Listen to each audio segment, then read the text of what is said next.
Dana donasi yang dipercayakan oleh Mas Agus beserta keluarganya itu masih terdapat di rekening yayasan, ya, tanpa adanya potongan apapun juga, tanpa digunakan untuk hal-hal di luar dari pengobatan Mas Agus. Jangan sampai permasalahan ini berlarut-larut begitu lama. Per hari ini kami sudah mengirimkan undangan kepada Agus dan kuasa hukumnya serta pihak-pihak yang terkait dengan pengumpulan donasi guna pengobatan Agus. Novi, kita mediasi. Agus sendiri, nggak boleh ada pengacara, nggak boleh ada kamera. Yang bener aja. Ini orang buta, orang sakit. Kalau perlu Agus di rumah sakit, biar kita yang datang, damaikan. Dia kan dalam kondisi tidak normal gitu. Kenapa ditantang untuk menjadi seorang normal tanpa pengacara gitu? Itu tanpa disadari. Mereka menghina profesi yang mulia ini, pengacara. Dianggap kita ini jadi pengacaura.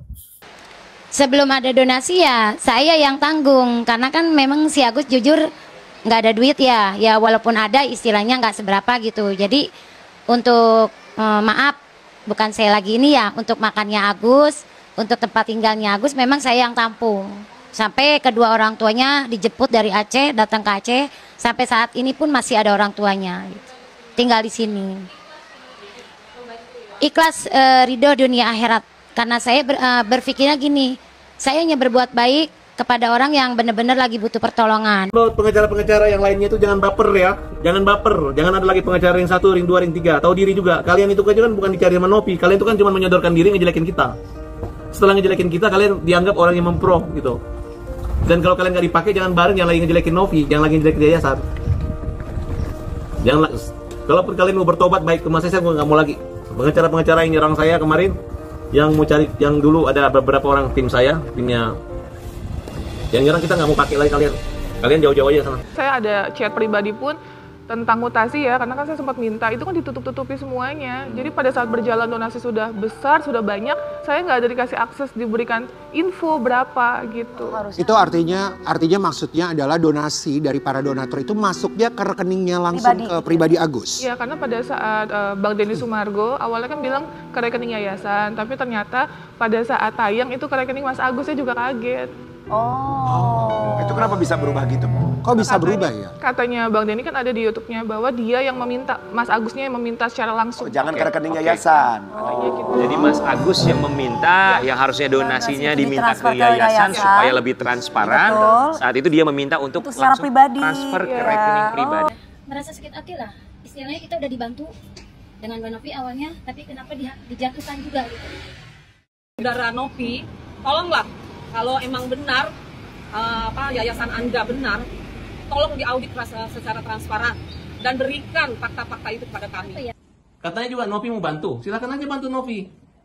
Tidak pernah tahu uangnya orang, tiba-tiba kalian ditagih. Dibilang 80 miliar, kan tidak nyambung. Kalau memang kamu punya bukti di uangmu ada 80 miliar di situ, ya tinggal laporin aja ke polisi, susah amat. Kan pakai pengacara. Katanya juga Novi mau bantu, silakan aja bantu Novi. Ini karena akibat daripada Denny Sumargo, ya. Itu dampaknya begini gitu. Makanya saya sama Denny Sumargo saya kasih keras kamu. Kamu telah mencederai tatanan kehidupan saya dengan cara-cara yang menurut saya tidak lazim. Kamu gunakan popularitasmu dan follower kamu untuk memberi contoh yang negatif sehingga mereka meniru seperti itu. Tapi persoalan saya dengan Denny itu tersendiri. Emang kalau kamu menangis, terus kamu sedih, kamu teriak, emang saya yang zolim sama kamu? Emang Tuhan tidak tahu? Emang kita tidak celaka kalau zolim sama kalian? Emang kita tidak malu? Ya? Orang yang sakit seperti saya nangis seperti ini, dibilang jual kesedihan, gitu, supaya dapat uang donasi. Saya juga itu tidak membenarkan, gitu. Saya juga pernah nggak saya meminta sama kalian? Coba kalian ulang lagi dari awal. Apakah saya meminta, tapi kalian yang memberikan sama saya? Saya mohon sama kalian. Kalian yang memberikan, ya kalianlah harus ikhlas juga gitu, apapun yang terjadi gitu kan. Menjual kesedihan apa itu sebenarnya nggak ada. Coba bayangkan saja kalau kalian kena, ada kan kalian tidak merasa sedih? Begitulah aku tuh saya rasa. Jadi aku tuh setiap malamnya operasi, menangis sampai sekarang. Semua dari awal itu memang untuk operasi. Cuman kita kehidupan kita ini kan nggak tentu. Ya namanya pun kami orang susah, macam mana tentu. Kami pun mempergunakan untuk baik, bukan nggak baik. Tumpuk kehadapan tempat tinggal kami. Lagipun ini rumah-rumah keluarga kami. Alangkah baiknya kita sesuatu yang mereka buat baik itu kita bantu. Gimana bang? Siapa? Pihak Nopi kan masih revisi untuk laporan, maksudnya belum ada rencana untuk ngelaporin ke depan, gimana bang? Awalnya kan mau Nopi cepat laporin Agus, cepat buru-buru. Saya pengen lihat kehebatan kalian mau laporin Agus. Buruan deh, ngapain mau lapor Agus? Bikin Agus takut aja. Agus jadi takut dilaporin, udah laporin. Supaya nggak ada takutnya lagi. Ya. Agus kemungkinan minggu ini harus diperiksa tugas pemberasan. Untuk besok di Jakarta lagi diatur jadwalnya. Sudah siap ya. Kalau nggak dioperasi takutnya nanti infeksi. Oke. Ini keluarganya masih banyak kawan tadi. Belum ada mobilnya. John LDM itu masih pinter orangnya. Awalnya udah mulai nyerempet. Di belakangan saya sadar ya udahlah, mau saya. Tapi kalau dia ngejek Agus pasti saya hajar. Tapi udah John LDM sih oke lah menurut saya. Memang harus begitu. Kalau kami Nopi nggak bisa digituin, harus dilaporin polisi. Itu pun polisinya belum sadar. Buat Denny, buat ini, udahlah. Kan kamu menilai Siri Napace itu dengan cara-cara mendatangi rumah kan? Dad, ini masalah lu yang buat. Lu yang bilang gua tahe. Habis itu lu bilang nyari gue. Gue cuma bilang lu menghina gue, lu berani ketemu gue, berani injak rumah gue. Kiri rumah sakit, kanan kuburan. Itu memang omongan saya. Kalau kau menghina, merendahkan saya, kok dibalik cerita saya mau dipukul ya, tunjukin saya nggak begitu. Lu akan sadar nanti begitu di BAP lu saja ya kenapa gua seperti itu. Harusnya lu yang bilang gini, ya semoga saya dewasa, tapi saya kurang dewasa. Ini lu udah giniin gue, lu bilang gue ingin pahat dewasa, kan nggak nyambung. Justru ketenangan dan kedewasaan gue itu tampil ketika gue menghargai tamu. Gue nggak tonjok lu gitu. Lu kan sombong bilang kau. Itu tau nggak? Bukan keluarga saya panas-panasi menyangkut harga diri. Tapi gue ini yang galak garang. Gara-gara menghormati lu datang ke rumah gue minta dipukul, gue nggak pukul. Gue udah ejek keluarga gue, kok Farhat diem gitu, gituin orang. Makanya gue ngambek gitu. Cuman marah gue nonjok lu, gue langsung laporin lu ke polisi. Itu doang masalahnya. Pesan buat Yolo. Siapkan memang kalian punya persiapan, siapkan pengacara, cari uang buat bayar pengacara, cari semua sehingga kamu bisa tenang dan nggak stres. Buat Nopi, siapkan aja nanti jawabanmu di BAP. Terakhir buat netizen, kembalikan uangnya Agus ya, biar Agus tidak dibantu orang lain lagi. Buat netizen, tuh Agus sudah buta beneran, awas menghina lagi, ya. Selamat pagi guys, kali ini gua bakal ngerangkumin acara E-News TV yang undang Agus dan kuasa hukumnya dan kuasa hukum Tenovi juga. Oke, yang pertama yang menjadi kebingungan gua adalah ketika hostnya ini ngajak Agus salaman ya. Kalau kalian lihat videonya, langsung pas di tangannya hostnya, Agus bisa langsung salaman, lu ngerti nggak? Nggak yang pakai raba-raba dulu atau gimana, langsung lancar salaman, itu pertama. Lalu Agus juga bilang di sini dia tuh trauma banget ya. Karena sama Tenovi ini apa-apa dijadiin story, dimasukin ke medsos. Kita udah nggak perlu tes IQ lagi lah ya. Kita kan tahu ya, gara-gara medsos inilah yang menyebabkan dia dapat donasi banyak. Ya, jadi aneh aja ketika dia bilang trauma karena medsos. Padahal 1,5 M ini terkumpul pun karena dari medsos, diviralin di medsos gitu. Dan kalau berbicara trauma, yang lebih trauma itu sebenarnya netizen ya. Dengan story-nya Farhat Abbas atau kuasa hukumnya Agus, sebenarnya kami lah yang lebih trauma. Terus dia bilang juga tim Tenovi ini seakan-akan memojokkan istrinya. Setahu gue Agus, istri lu tuh emang selalu milih duduk di pojokan dengan sendirinya. Istri lu tuh emang suka mojok sambil ngopek-ngopekin tangan lu. Jadi nggak ada yang mojokin istri lu tuh, kagak ada. Terus di sesi ini hostnya nanya tentang pandangan hukum dari bapak ini ya, tentang pemindahan uang ini dari Agus ke yayasan ini, dan beliau menjawab ini bisa termasuk dalam jenis penggelapan gitu. Kalau kata gue, Pak, lu beli token aja sana kalau memang di rumah lu lagi gelap ya, karena di sini nggak ada penggelapan. Rumah lu kali yang gelap, tokennya habis. Dan di part inilah yang paling saya efek guys, dimana kuasa hukumnya Agus tuh menanyakan legal standing dari yayasan Tenovi atau yang dilakukan sama Tenovi ya.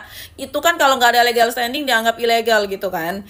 Dan Pablo Benua dengan jeniusnya menjawab kalau memang itu yang jadi masalah ya, berarti uang yang diterima Agus pun berarti ilegal dong gitu. Ya kan, pinter kan si Pablo. Kalau yang ini nggak tahu, lalu pikir aja sendiri. Di sini hostnya ini nanya ke bapak ini, karena bapak ini kan mewakili para donatur. Hostnya nanya, Pak, bapak mewakili berapa donatur gitu kan? Terus dijawablah sama bapak ini, ratusan gitu. Terus hostnya juga sempat minta kayak bukti surat kuasa atau bukti chat para donatur yang komplain, gak terima dan lain sebagainya. Lagi pula kita itu juga udah tanda tangan petisi, itu pun cukup mewakili bahwa donatur itu tidak ikhlas, tidak ridho kalau digunakan untuk keperluan selain di luar pengobatan mata Agus gitu. Terus di sini pihak Pablo Benua mengundang Agus dan kuasa hukumnya untuk mediasi yang ngobrol secara kekeluargaan di hari Jumat. Dan kalian tahu jawabannya apa? Kuasa hukum Agus nggak mau pakai acara mediasi ngobrol kekeluargaan atau apapun, nggak mau. Tapi kalau uang 1,3 M-nya dikasih di hari Jumat itu secara langsung baru dia mau datang ya. Dan si Pablo Benua akhirnya nanya nih sama Agus, Gus, gue mau tanya sama lu dari hati lu aja deh, dari hati lu, jangan dari kuasa hukum lu. Lu mau nggak datang ketemu Tenovi, ketemu kami baik-baik atau apa? Ternyata dia diem aja, katanya nggak mau. Dia ngikutin si kuasa hukumnya. Pokoknya kalau tuh duit 1,3 M balik langsung baru dia mau. Terus katanya si Agus ini mau ke Singapura sama Bapak Krisna Mukti ya. Terus di sini Pablo juga bilang kalau kuasa hukum mereka itu udah ngirim surat beberapa kali ke Agus dan dicuekin. Agus pun mengiyakan gitu. Makanya lain kali jangan kirimin surat, langsung aja kirimin santet.